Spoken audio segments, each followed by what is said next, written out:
Donald Trump is gearing up for a big return to the Oval Office, with his second inauguration set for January 20th.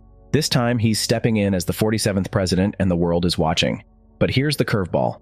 African leaders are nowhere on the guest list. It's got people scratching their heads, or maybe even throwing up their hands like they're in a music video. From Burkina Faso's Ibrahim Traore to South Africa's Cyril Ramaphosa, and even Kenya's William Ruto, who once shared a congratulatory phone call with Trump on social media, none are getting a seat at the table. Yep, even Ruto, who's been America's golden boy in recent years, didn't cut. And it's not for a lack of connections.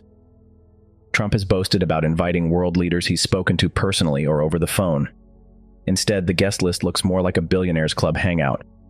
Elon Musk, a well-documented Trump enthusiast, will be there alongside heavyweights like Jeff Bezos, Tim Cook, and Mark Zuckerberg. Think of it as a Silicon Valley party where the unspoken rule is no net worth under $1 billion allowed. But it's not just tech giants making an appearance. A cadre of political allies, including Italy's Giorgia Meloni, Hungary's Viktor Orban, Argentina's Javier Milei, El Salvador's Nayib Bukele, and the UK's Nigel Farage, will also be in attendance. These leaders share a common thread with Trump, a knack for bold rhetoric, populist politics, and nationalist agendas. Still, there are a few notable absentees. Leaders like Ukraine's Volodymyr Zelensky, Israel's Benjamin Netanyahu, and China's Xi Jinping were extended invitations but seem to be skipping the ceremony. Now, let's get back to the glaring absence of African leaders, particularly Kenya's William Ruto. Just months ago, Ruto was basking in the limelight of U.S.-Africa relations. Under the Biden administration, he was celebrated with a state visit, granted major non-NATO ally status, and even praised for Kenya's role in international peacekeeping missions. Remember Biden's words? "I thank President Ruto for his willingness to lead the UN-backed mission in Haiti." Yet here we are, days before the inauguration, and there's no word of Ruto attending. Usually, his office would have announced such a trip well in advance. So, what gives? If you are still watching this video, it means you are interested in content like this. Why not take out a second and hit that like button? Have you done that? Let us move on. Trump's apparent disinterest in building a relationship with President Ruto reflects a broader trend in his foreign policy, a focus on immediate gains rather than cultivating long-term partnerships. For someone like Ruto, who enjoyed a warm rapport with Joe Biden, this shift isn't just political, it's personal. Trump has long viewed alliances as transactional, and any perceived loyalty to Biden likely places Ruto in the wrong camp of Trump's zero-sum worldview. But the challenges Ruto faces aren't just external. Domestically, his administration is under fire for alleged corruption and human rights abuses. Kenya's position as second in the global rankings for organized crime and corruption, according to investigative reports, is a glaring black mark. While Ruto's government may dismiss these claims as biased or exaggerated, the optics are undeniable.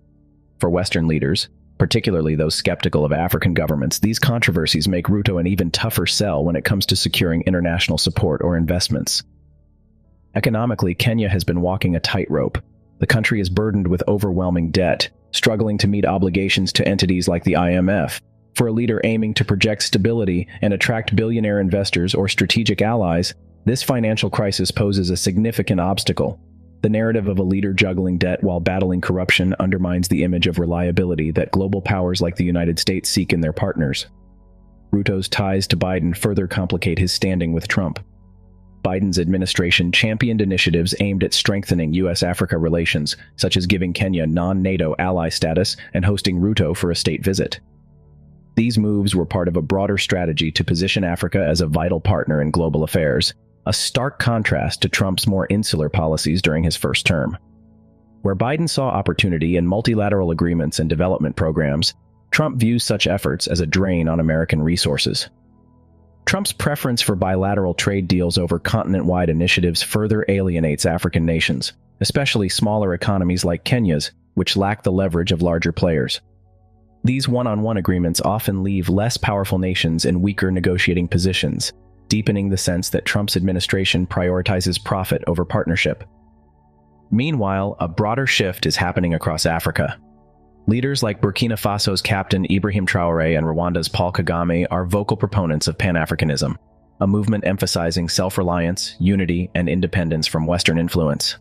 These leaders argue that Western nations, while preaching democracy and freedom, often impose their values without considering Africa's unique histories, cultures, and needs.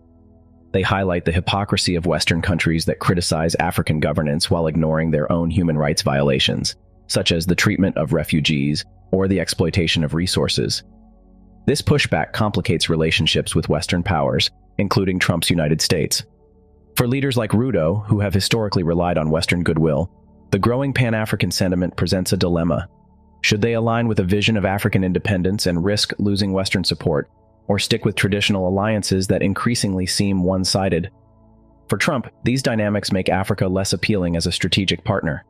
His focus on alliances that serve immediate U.S. interests means that nations perceived as politically or economically unstable are often sidelined. This approach risks alienating African leaders who are seeking respect and equality on the global stage, rather than being treated as junior partners in a transactional relationship. For African leaders, attending Trump's inauguration isn't just a matter of diplomacy, it's a delicate political gamble. On the global stage, every gesture is scrutinized, and standing alongside Trump could spark outrage back home. Many African nations are embracing a Pan-African vision, one that prioritizes self-reliance and unity while rejecting the heavy hand of Western influence. Showing support for Trump, a leader associated with America First policies and a dismissive approach to Africa, could tarnish their credibility among citizens who champion independence from Western domination. Take Ibrahim Traore as an example. He's become a symbol of resistance against external interference, often rallying for African nations to take control of their own destinies. If he were to attend the inauguration, dressed in his unmistakable military attire, the image would be jarring. His supporters, who admire his unapologetic defiance of Western norms, would likely see this as a betrayal. The optics of Traore sitting at a ceremony celebrating a leader who has largely overlooked Africa could spark accusations of hypocrisy. Now consider President William Ruto of Kenya. Not long ago, Ruto was seen as a rising star in U.S.-Africa relations, especially under Biden. He even traveled widely, advocating for better treatment of African nations by Western powers. But aligning too closely with the U.S. has cost him. Many African leaders and citizens have criticized him for abandoning the Pan-African agenda, accusing him of catering to Western interests instead of standing with his own continent. This sentiment is encapsulated in the frustration voiced by some African leaders. Why should we, 54 strong, sit before one man from another place? Such comments highlight the growing discontent with the unequal dynamics in international diplomacy. Some leaders have even described how poorly they've been treated at Western-led events. Stories of being herded onto buses like school children or summoned as if they're at the mercy of more powerful nations resonate deeply. These moments aren't just logistical oversights. They're symbolic of the broader disrespect many African leaders feel when dealing with Western powers. Trump's upcoming inauguration, heavily populated by billionaires and nationalist leaders from Europe and the Americas, paints a stark picture of his priorities. Africa, it seems, isn't part of the immediate agenda. Instead of focusing on rebuilding or strengthening relationships established during Biden's administration, Trump appears to be doubling down on a strategy that prioritizes transactional relationships. His approach is simple. What can you do for America, and how quickly can you do it? For African nations, this signals a return to an era where engagement with the U.S. feels one-sided. Biden's administration at least made efforts to acknowledge Africa's strategic importance, launching initiatives and granting non-NATO ally status to countries like Kenya. Trump, on the other hand, favors bilateral deals that often leave smaller economies at a disadvantage, fracturing the unity Africa needs to negotiate as a collective power. Meanwhile, across the continent, the push for Pan-Africanism grows louder. Leaders like Ibrahim Traore and Paul Kagame are championing a vision of Africa that doesn't rely on Western approval or aid. They're urging their nations to look inward for solutions and outward to each other for solidarity. This movement challenges the very foundation of Trump's America First doctrine, which sees Africa as a secondary player on the global stage unless there's immediate benefit to U.S. interests. As Trump prepares to take the oath of office surrounded by tech titans and right-wing leaders, African nations are likely watching with a mix of skepticism and resolve. They've seen this playbook before, promises of partnership that often come with strings attached, favoring the powerful while leaving others to fend for themselves. The question now is whether Africa will continue to wait for its turn, or forge a path that sidesteps reliance on Western powers altogether.